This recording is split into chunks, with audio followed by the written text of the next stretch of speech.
আসসালামু আলাইকুম। আবৃত্তি করছি কবি কাজী নজরুল ইসলামের লেখা লিচু চোর কবিতাটি। বাবুদের তাল পুকুরে, হাবুদের ডাল কুকুরে, সে কি বাস করলে তারা, বলি থাম একটু দাঁড়া। পুকুরের ওই কাছে না লিচুর এক গাছ আছে না, হোথা না আসতে গিয়ে ইয়াব বড় কাস্তে নিয়ে।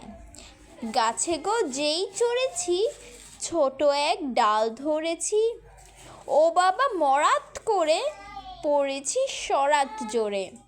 পড়বি পর মালির ঘাড়েই, সে ছিল গাছের আড়েই।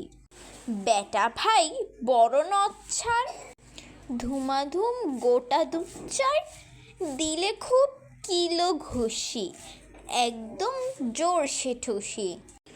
আমিও বাগিয়ে থাপড়, দে হাওয়া চাপিয়ে কাপড়, লাফিয়ে ডিঙ্গুনো দেয়াল, দেখি এক ভিটে শেয়াল।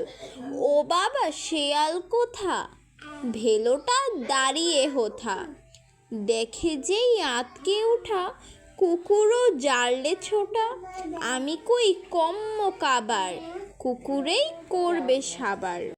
সবাইকে অসংখ্য ধন্যবাদ জানাচ্ছি ধৈর্য সহকারে আমার কবিতা আবৃত্তিটি শোনার জন্য।